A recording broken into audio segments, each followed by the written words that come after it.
Hi everyone, welcome to Norwich Castle. I'm Rosie, I'm one of the curators here at the Castle, and it's an absolute pleasure to welcome you today to speak with artists Daniel and Clara. Welcome, both of you. We're really excited to be showing a new series of works which has been commissioned for Norwich Castle by Daniel and Clara, titled The Lost Estate. They're on show downstairs, as you just seen, for the duration of 2024, so lots of opportunities to come back. A really exciting public programme to be announced shortly as well, so do keep your eyes out for that. I've been passed a yellow post-it of housekeeping, which I will duly go through. So the first thing is we're not expecting a fire alarm. If we do, the exits are where you came in and to the side there. There will be photography. If you're not comfortable being photographed, obviously please just let one of our team know, Helen and Tom, if you can put your hands up down the front. Also to let you know that we are recording this event, audio and visual. Obviously the cameras are situated towards the front, capturing Daniel and Clara, but again, let us know in questions if you're not comfortable. And the last thing is, could I ask you to turn your phones to silent, just so we don't get any interruptions? Thank you very much. And we're going to talk for around 30 minutes or so, and there'll be an opportunity to ask questions at the end. And then I'd like to invite you down to our rotunda space, which is a bit warmer, and where there is also cake, lots of cake. So please do come and join us and continue the conversations down there. So that's everything, isn't it? Thank you. Right, great.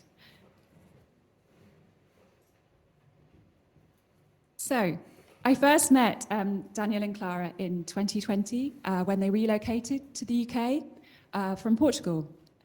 And I would say this was a pretty momentous meeting in lots of ways, and I'm sure we'll talk about that as we go through today. But for those of you who don't know Daniel and Clara, they're based on Mersey Island in Essex and have been there since 2020. They work across multiple art forms, including moving image, photography, as we've seen downstairs, but also mail art and performance work.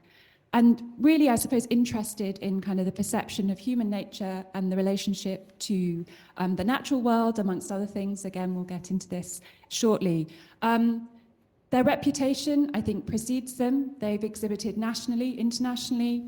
And we're really fortunate that in 2022, they produced this incredible body of work of exhibitions and events in East Anglia called Landscape Imaginary. I was very fortunate to be part of those conversations, and again, I'm sure we'll talk about them shortly.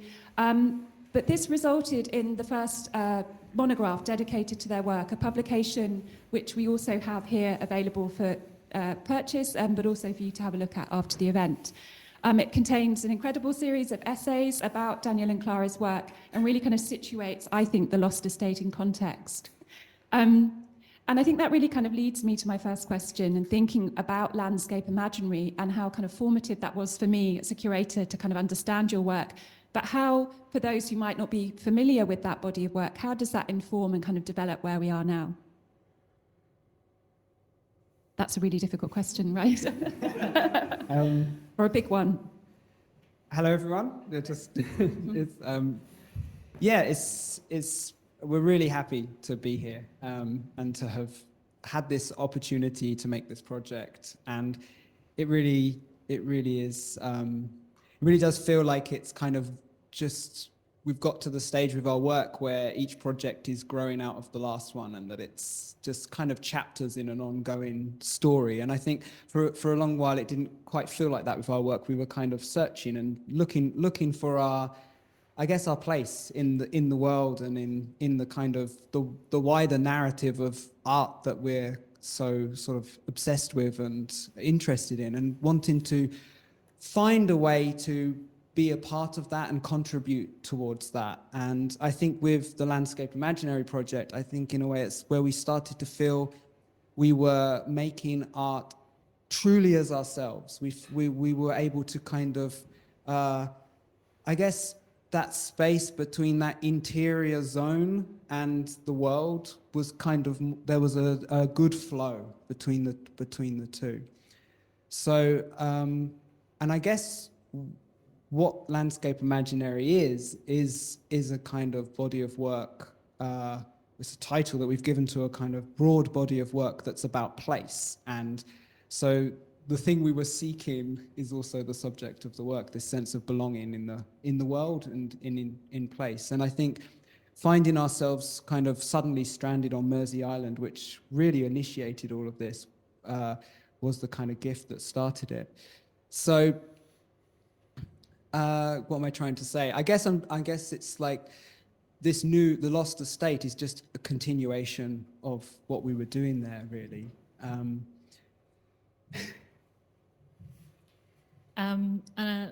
One of the things that we always use to guide us in our work, but also just in our life in general, is it's art. Just not just making art, but the history of art, and looking at art as a record of humans, how humans have navigated this experience of existing, and the realities that we have created over time, the way that we see ourselves, the way that we see the world, and express thoughts and ideas and feelings. And we get a great sense of connection and insight from looking at the history of art. And when, at that particular time when we found ourselves on Mersey Island while the lockdowns were happening, while the pandemic, was kind of, just the whole thing was kicking off, it felt like a very momentous thing, something that we hadn't experienced before in our lifetime. It was kind of affecting everyone around the planet. It felt like a very significant moment, and we we think in these terms of very much in the moment, but then also in these vast sort of stretches of time. So we couldn't help but kind of look beyond that particular moment to art. And I guess like we were thinking a lot about place where we didn't feel like we knew where we belonged, and the art that was about figures in landscapes started speaking to us. We just became kind of obsessed at looking at landscape paintings that had figures in them, reading books that were about characters sort of stranded in landscapes, these post-apocalyptic narratives as well. All of that was feeding into what we were interested in. And I think, in a way, the Lost Estate kind of also still resonates from all of that, and continues to also engaging with that tradition of figures in landscapes. I mean, I'm just thinking about your, the body of work, landscape imagery, and so into the Lost Estate, that there's a kind of rootedness to those figures. They're actually kind of present in that place, and that, Daniel, as you're describing, that kind of relationship to place feels really important. In terms of the Lost Estate, I mean, clearly there is, it's an imagined place. It's a kind of imagined narrative, and that's how you're describing it. And I wonder kind of how important that idea of the imaginary, it's almost a kind of cinematic experience, isn't it? A kind of, a creation of atmosphere of, a kind of place making, but, it could be any place. I think we're always inhabiting both a real and an imaginary space. We're all here, sitting here, having our own very particular experience of what this place is, what this conversation is about. We're really interested in that, how all these, each one of us is inhabiting a whole world of themselves, and they're all kind of interacting together, and sometimes superimposing, and sometimes actually completely separate, at the same time as we're inhabiting an actual physical place. I mean, how important, I'm thinking of your own presence within the work. You often use your own bodies, you are physically there. How can you say a little bit more about that as a kind of approach, and how important that is to the work? So in our early work, we're not present in the work, but at a certain point, we kind of realized we were very self-conscious, and we didn't feel comfortable with how we looked, how our voices sounded when we would hear them recorded. And we had a lot of sort of anxieties and self-consciousness about our image and our sort of physical presence. And so initially we started using ourselves in our work as a way of confronting that, because we just didn't want to feel like that. You know, we're quite introvert and quite shy naturally, and I think putting ourselves in our work was a way of confronting that aspect of ourselves and trying to actually have a self-acceptance. And I think actually through our work, often we're trying to do that. We're trying to both confront things that are difficult for us and kind of push up against our limits of who we are and question who we are, but also we're trying to accept ourselves and accept the world for what it is as well. And it's a kind of process. I guess it's almost like a kind of a therapy in some ways. I think there's definitely a sort of therapeutic, and I'm sure many artists would say this about their work, that there's a therapeutic kind of element to it. But this initial kind of period, which I think we've been working together for over 13 years now, and we only started being present in the work ourselves in about 2018. So before that, we were working a lot with actors and performers and using them. We realized that they were often representing aspects of ourselves in the way that we were using them anyway. But so when we started using ourselves in our work, it was initially just to confront that. But then actually we just felt like it became very interesting to see what that could become. And I suppose, there can be read sort of elements of self-portrait in, but we're also there representing, I guess, to a certain degree, just two humans. Not every human, not all people, but just two humans that are, having these experiences and these relationships with their environment, with nature, with each other. And I think that sort of has increased in interest to us and actually become a sort of a constant kind of element that we use. We're not particularly interested in simply expressing our viewpoint or our perspective on things. It's more, we kind of use ourselves almost like a material, as a catalyst for creating these images and these narratives and testing out these ideas, I guess. I mean, because you made that declaration, I think, kind of a couple of years ago now, that you're sort of one artist, two humans, which I thought was a really nice way of expressing it.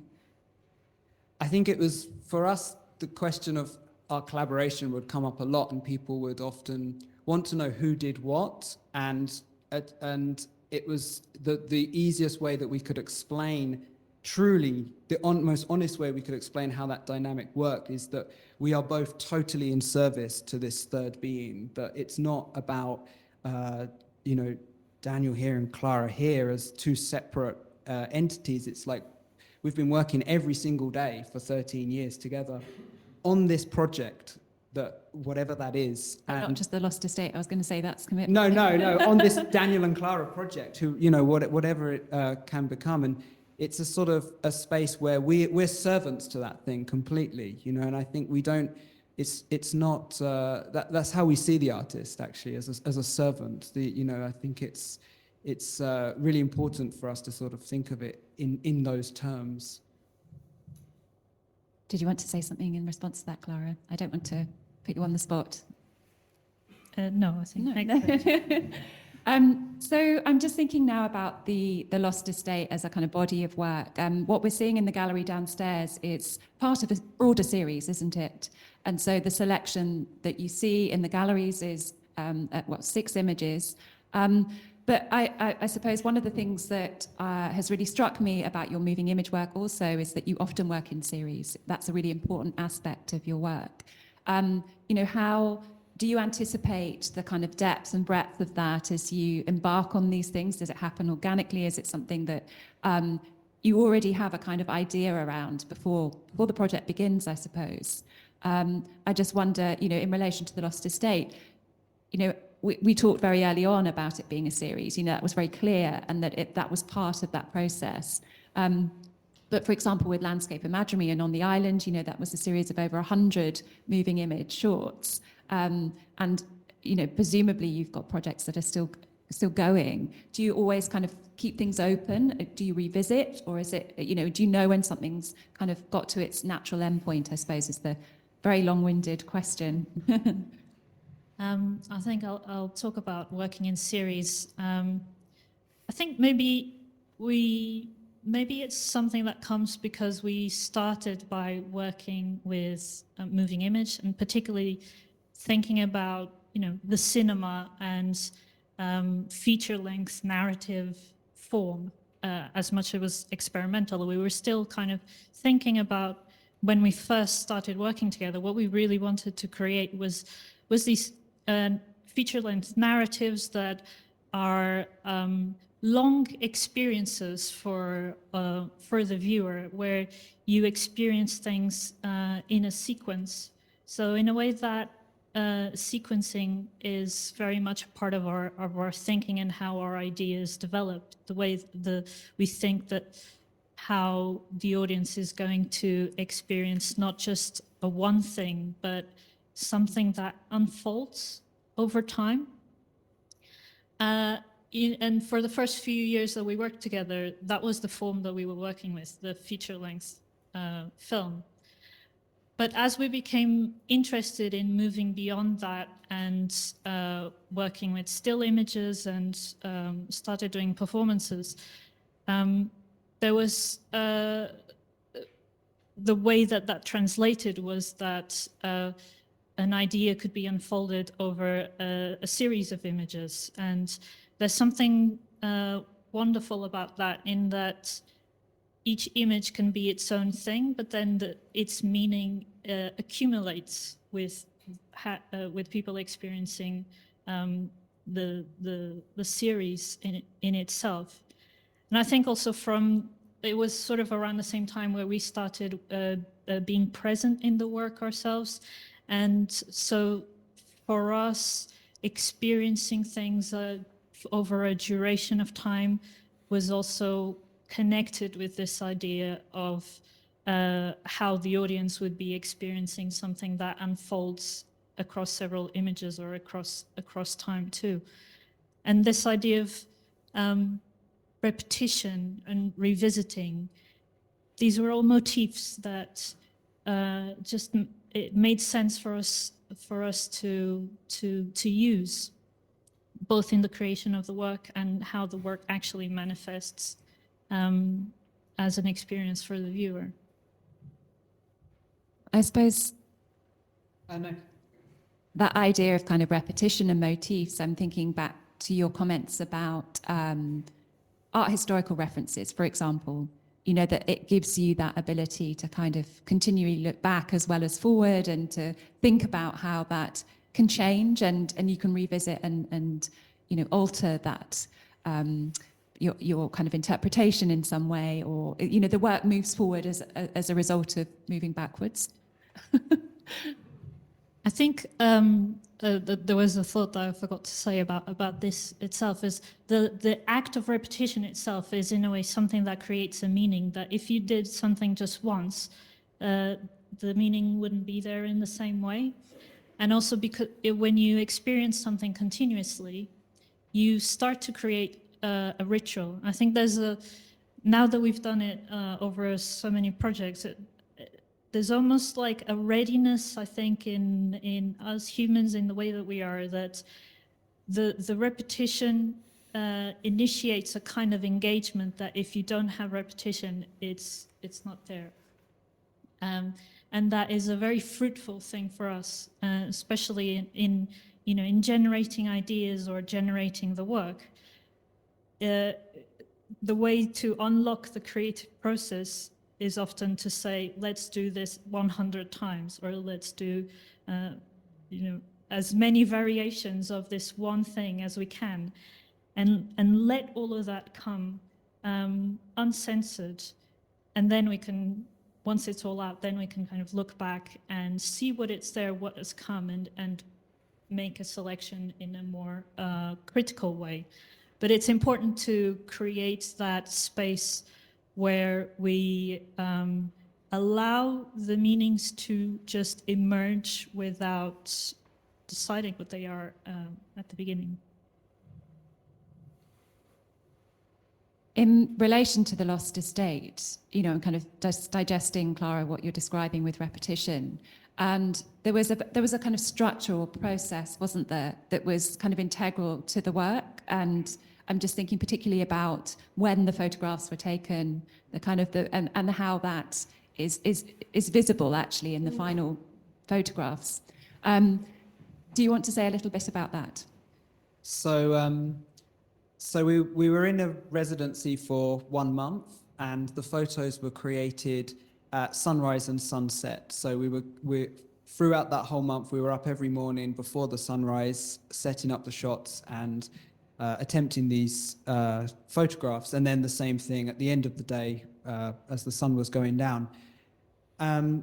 So, and you know, this was through the whole month, and it took actually that right up to the end for us to get all of the shots that we want. There's actually 12 photos in the whole series, and I guess it was a process of attuning ourselves to our environment, which takes time, and we were very lucky to be able to be immersed in this beautiful place for this period of time, which I think the work that we envisioned and that we've made, I don't think could have happened unless we'd have had that opportunity. And I think it's absolutely integral to the work that we had that.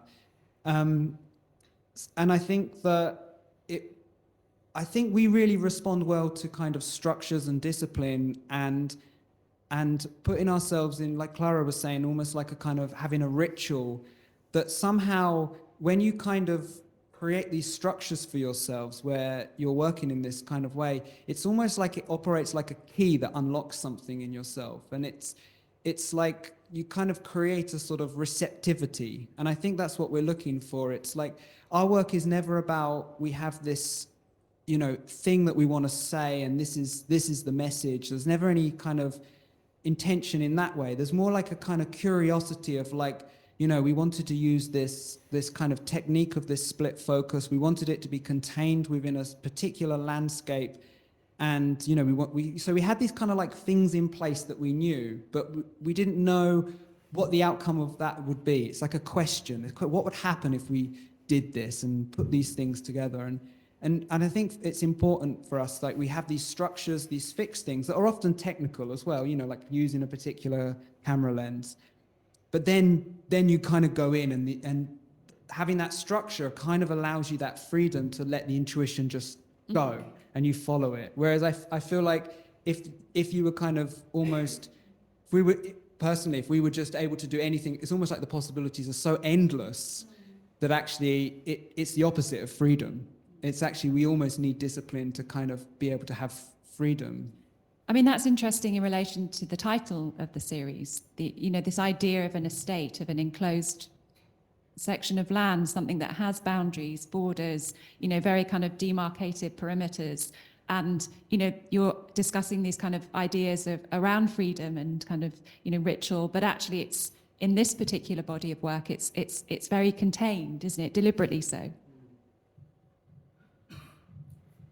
Yes, and I think you know the work was this particular work is considering the way that humans relate to nature, and I think what you're saying is really relevant to that question of, I think, you know, over the history of our existence, humans have had to navigate how we exist within the natural world, within the contingencies of the natural world, and the, you know, with the kind of difficulties. I think we're living at a moment now where we are very, you know, we're very sheltered from most of the things that as creatures we've had to contend with. You know, the colds, the heat, the lack of food, all of these things that over time, like the whole of human civilization has been created in order to deal with that contingency of the natural world, and the estate is one of the forms that has taken.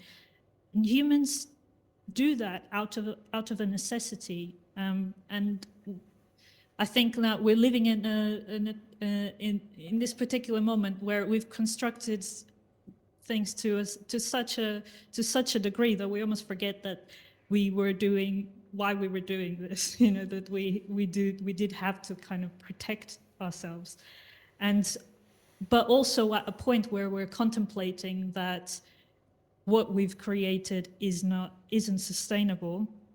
How do we move forward? And also that we might lose what we have, and then that stirs up lots of emotions and feelings that I think are worth looking into. That, and not just the anxiety of everything that will disappear, but the anxiety of us disappearing as well. Yeah, I mean, because you've described, for example, the climate crisis, the climate emergency as a kind of, also a psychological one. Those are the kind of terms in which, you understand it, but also how it manifests itself in your work. Yes, exactly. And that's precisely what I'm saying. I think in a way it means that we have to consider the whole reality that we have created has to change, and that means that something about how we see ourselves has to change, and that creates a psychological crisis. How do we change? What parts of ourselves have to change? And I think when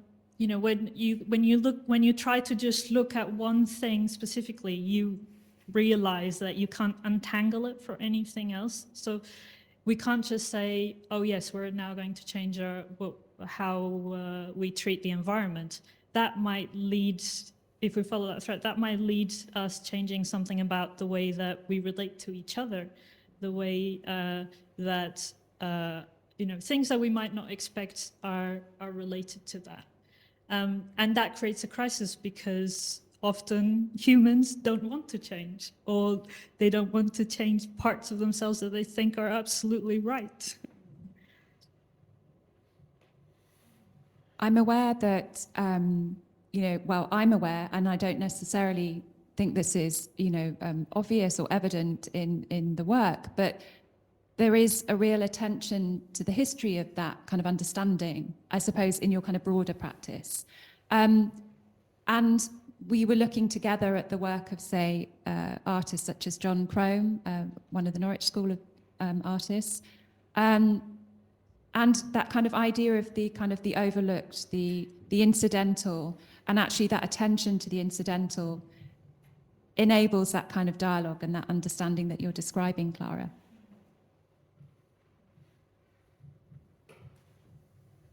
I think Crome is interesting because he's a figure, from this area, but his attention really was on the local, on staying within, focusing his art and his life on kind of the local area.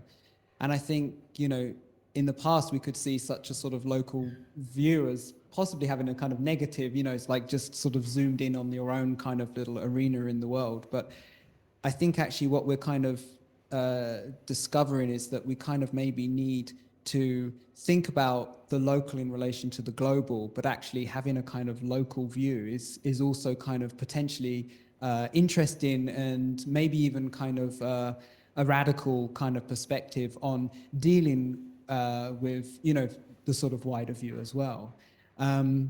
And I think it's like one of the things that we've been thinking about, and I think it started when we found ourselves on Mersey Island, being stranded there because of the lockdown and then deciding to stay there. But also because it's an island, we kind of realized that we were able to like focus on this very specific contained area of place and give it an attention that we hadn't given any place before. When we were moving around and living in towns and various other places. And I think there's some sort of psychological shift that happens when you kind of look closely. And I think actually just using Mersey as an example, it's like thinking about the sort of environment there and how it's affected by the, you know, the global things that are happening, like thinking about things like salt marshes and the changes with the tides and these kind of things. I think it helps thinking about these kind of bigger things becomes more, it can help you understand in a more real sense rather than an abstract sense. I think sometimes when we're talking about, you know, climate crisis and all of this stuff, it can be very abstract, and it can just become something that's only thought about as a political issue, you know, which it is. But I think it's got to be brought into the lived experience, because we know that humans don't do anything unless it's somehow relatable within their lived experience. So I think thinking about some of these historic artists somehow helps us personally with the flow of thoughts around these kind of things. And when we were looking at Crome, you know, invited by you, Rosie, when you invited us to come to the castle and look at the collection and were telling us about Crome, that was one of the things that kind of just struck us immediately on some of his works, were that they were you know, these landscapes in the style that a lot of artists were doing in a place, but then there was these great views of a landscape, but then a particular tree or the weeds in the foreground. You could see that they had been done with a lot more detail than some of the other aspects, and a lot more detail than usually they would have been done. And we just found that very intriguing. And I think it was your colleague Georgia, when she was talking about Crome and saying how committed he was to just being in this place, and often having these landscapes where the human figures are very small or they're almost not there. All of that just seemed to speak to us of now, of kind of images of now, and the kind of images that we were attracted to. I mean, that kind of idea of the hyper-local, I think, really comes across actually in the Lost Estate, and even, you know, through the kind of your approach using the split lens, but, you know, that kind of idea of foreground, that immediacy, and it's quite stark, or starker in some images than others perhaps, but that real attention to the kind of meticulous nature of the foreground. I realise we've got very easily to half an hour. I'm very welcome to bring other people into this conversation. I know there are people in the audience who know Chrome's work very well, for example. We have another microphone and a roving mic at that, so someone can come to you. Does anyone have any questions or comments or observations that they'd like to ask Daniel and Clara?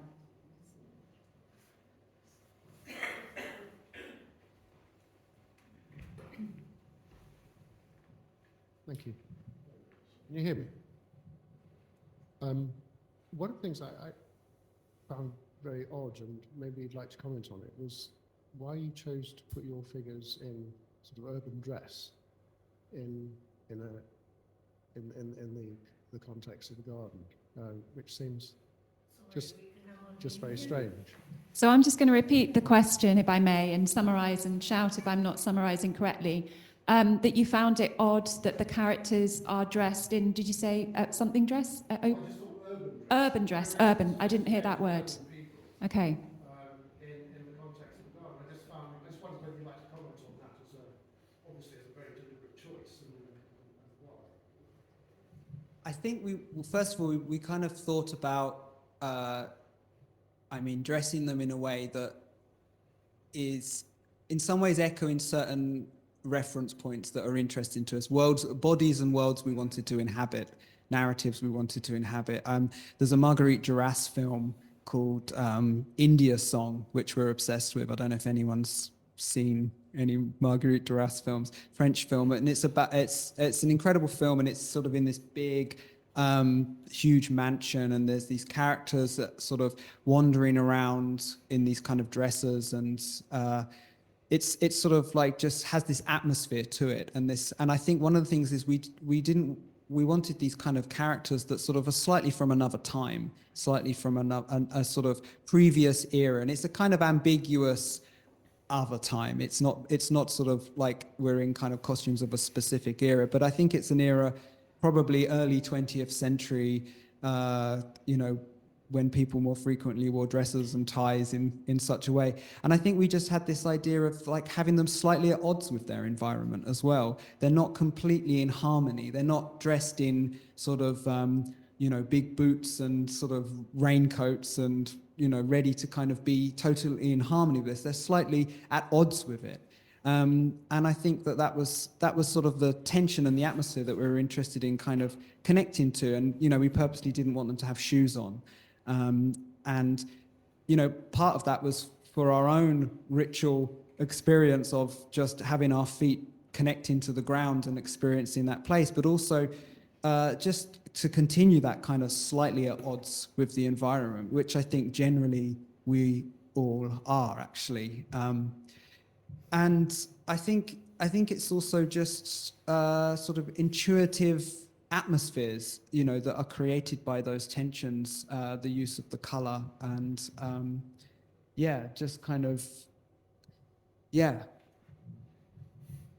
think also thinking about the idea of estates and what an estate is being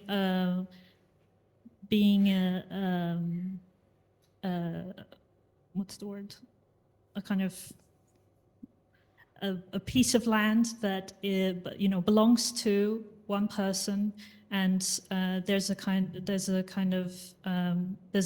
history of ownership of land that goes along with what an estate is, and the whole of the land kind of serving a certain way of living, and I guess like we were interested in that, how what's the whole sort of state of mind that comes from having that kind of relationship to land, in a way that we have never really experienced that, and in the sense that we've not even known exactly where it is that we should live or belong, and we don't have our own place. Feels like we're constantly dealing with a sense of not quite being allowed to be in the world, not having a security, whereas an estate is exactly the opposite. It's a place of absolute security and as absolute as you can be, I guess, and a sense of being at ease in a place, and I guess like these characters, to having that sense of ease and connection to a place. It was important to say that they're not there necessarily working the land. They are the ones who are at ease with this place, and this place is there for them. But in that sense also, they are in a place of tension, and maybe where instability, and where that relationship is about to change. Thank you. I thought they were lost, actually, if we're looking for a way out. That's good too.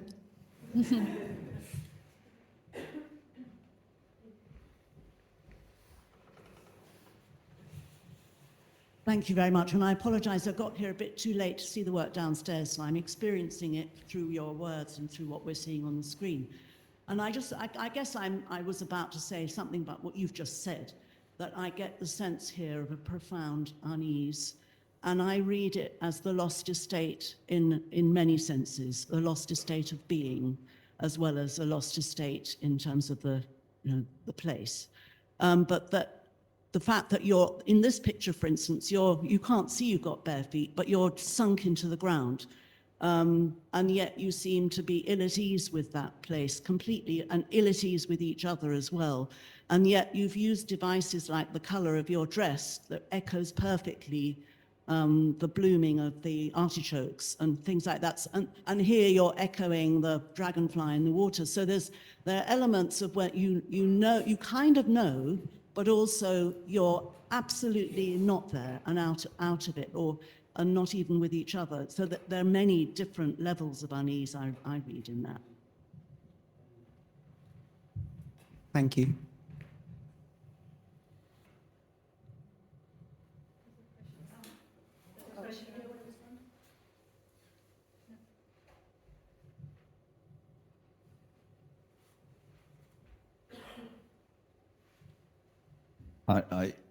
I'm really interested in a way, how much the Garden of Eden, and here we've got a late capitalist couple who are evidently kind of alienated from each other, but also somewhat alienated from the setting.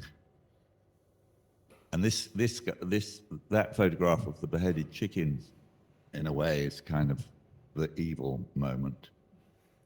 But I suppose I see this, you know, figure and ground or kind of historic, mythical moment set in a landscape. I'm thinking now of Claude Lorrain or Poussin or whatever. But what you seem to be doing is kind of reconstituting that, but in the language of the deep myth.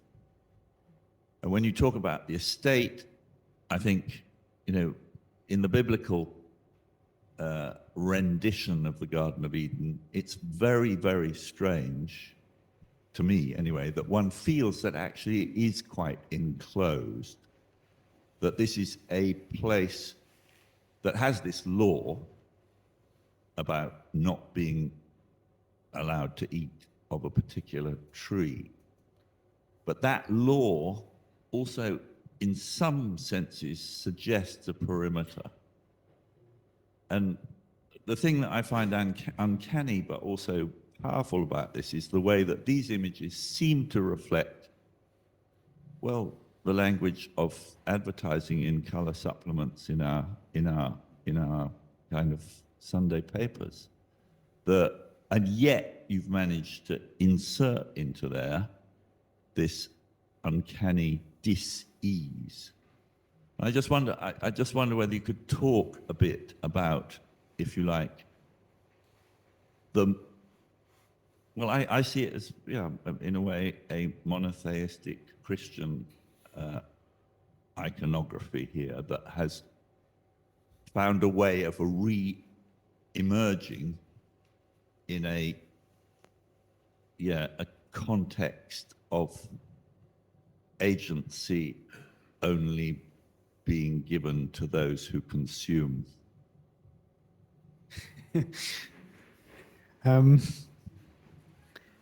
I mean, we're really interested in origin myths and mythology broadly, and the Adam and Eve story is whether we're any of us are Christians, we're not Christians, and whether anyone's Christians or not, it's sort of informed our society and that we're living in. It's, you know, we're living in a society that's grown from a Christian society. It's shaped, you know, much of our language and our way of being in the world. And I think we're quite interested in that story of Adam and Eve, and not so much what it is morally, what it's trying to tell us morally. That doesn't really interest in, and even the idea of sin, which is quite interesting. There are things to say about that, but in some ways, that part of the story never seems to come into our work. The thing that we're interested in is the moment of expulsion, not why they were expelled, but that moment of when they go from one thing to another thing, one reality to another reality, and what happens to them psychologically. And I think, you know, with all myths, what makes myths interesting is the psychological reality to them. They're expressions of human psychology in the clothes almost of the moment when that myth was kind of written and, you know, came into consciousness. But they're expressions of who we are as human beings. And they do have moral baggage, but they can also change and gain, you know, new sort of readings at different points. And I think we find quite a lot of psychological truth in the Adam and Eve narrative. And I think it's to do with the experience of crisis and realization of the impact of one's actions. And, you know, there's paintings of the expulsion, what's so interesting is these moments that are depicted when it just dawns on them that their actions have changed their reality. And there's such a sort of deep psychological kind of truth in that we kind of respond to. And I think, you know, we kind of find ourselves just keep coming back to this story in different ways. And I think it's partly because of our own psychological knots and conditions, you know, and the things that kind of we're grappling with. You know, we feel very much adrift in the world. You know, we often don't feel like we quite know where our place is physically, like where we should be living, but also just kind of like how we fit into this world that doesn't quite make sense to us. And I think this is, you know, I'm sure something a lot of people are experiencing, but I think our work is a way of attempting to find those roots, but also kind of express those psychological ruptures and things that we're experiencing. And I guess it's like the garden, you know, for us is a kind of, it's a sort of psychological center. It's a space. It's like, the Eden is like an ideal, an idea of home, an idea of a psychological center within us that maybe we all kind of have an archetypal kind of space that we imagine and an archetypal feeling that we imagine that is sort of unreachable and somewhere that we feel like we'd like to return to that we can't. And I think this project, the atmosphere that we're kind of grappling with is that desire, but also that kind of sense of, I guess, that displacement from that. And I think it's interesting that you mentioned the sort of the language of advertising, and you know, because that's in some ways that's part of that rupture, that world, that late capitalist world that, you know, is our reality. It's a language that's absolutely infiltrated all of us. And, you know, that visual language is sort of almost inescapable. It's like how we read images now, how we're, you know, how many images we encounter constantly every day. And yeah, I mean, what would happen if we took these images, you know, 1,000 years ago and showed them to someone? What would they experience? I mean, that's kind of like a totally different thing. And yeah, they are very much of this moment, I think, and not through choice, just through our, I guess, our reality. I think that you know, we're there's something in the language of myth which is a sort, almost, I kind of see it as almost a sort of visual rhythm that is stronger than the interpretations that we might have of those images over time. And I think that's one of the reasons why we are interested in those languages, in those almost skeletal stories that we have come back to. And you know, and it's interesting, like the Adam and Eve story is not specific to the Christian mythology or even the Judeo-Christian. It's a kind of, there's many different versions of that same sort of story across the world. So there is something there that is just somehow inherent in what it is to be human, in the same way that we all have skeletons, we all have skeletal narratives, or, as you know, archetypes, they're called in psychology. And it's useful for us to go back to those, to be able to speak of now, and maybe confront, what do we think of these things now? You know, what new interpretations or new things can they reveal now that are free from moral interpretations or moral imperatives that might have been attached to them previously? There was a question, thank you both. There was a question at the front there, the gentleman there. Oh yeah, so I'm interested in the mechanics. So do you write a script then before you start shooting? I mean, what is the narrative of each of the pieces that you, because you must go back and forth over, you know, how you actually, okay, this is the final image, how did you get there? There's no script. There's no script. No.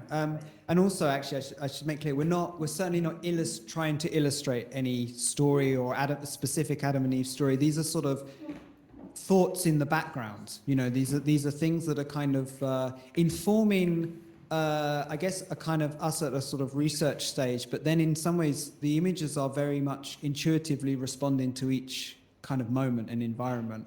So, you know, we would kind of, you know, in the afternoons while we were in residence, we would find places and we would look at different areas that we thought would be interesting for taking the photographs. But then the next morning we would, you know, arrive with our camera and our lights and our equipment and set up and try out a few different things. It's very sort of much an experiment and exploration and responding to how we were feeling in that moment or what we were, you know, what we were thinking about. And they were all having to be taken in quite a short window of time in that sort of moment when the sun's just coming up. I think we had maybe 20 minutes to take the photographs, and we'd often get there, you know, while it was still dark and set everything up and then wait for the light, and then it would just be very quick. And, you know, we were there for a month and we took photos every morning and every afternoon, but we only have 12 photos in the series that worked, that we wanted. And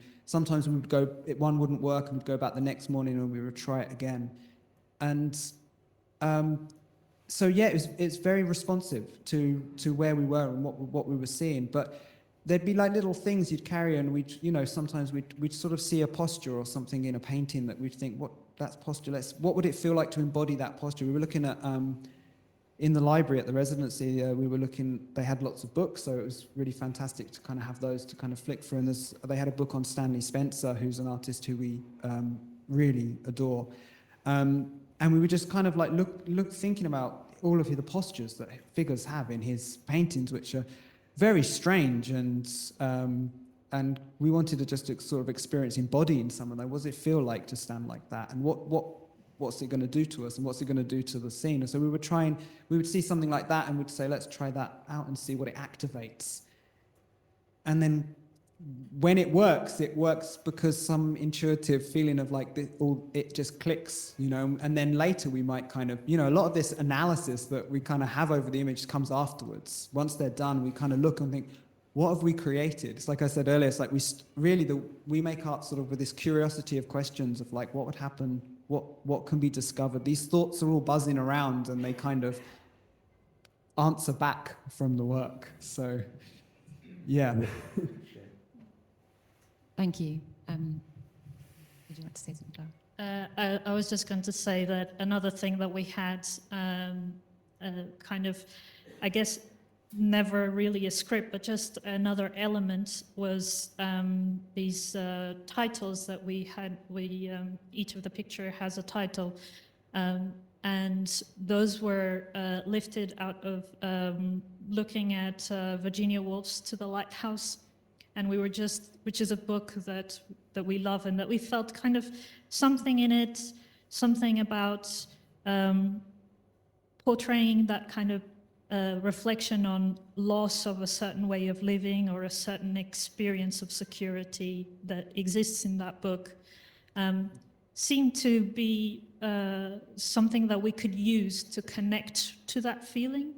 So we turned to that book and we were just flicking through and lifting phrases that we felt were the right atmosphere. So I think one of the first ones was the edge of the lawn. And we could use that not to illustrate a scene, but almost so we could access a certain atmosphere that we knew was the right mood. And we had phrases like that were in our minds as we were taking the pictures. And as the pictures were emerging, then we would see which phrase maybe would be most interesting next to each image. Thank you very much. Thank you also for the questions. It's definitely time to warm up downstairs. But I wanted just to obviously say thank you both for joining us. And yeah, it's been an absolute pleasure speaking with you today. I also wanted to say thank you to the East Anglia Art Fund for supporting the exhibition. As always, we're very grateful for your support. And if you join me in acknowledging thanks to Daniel and Clara.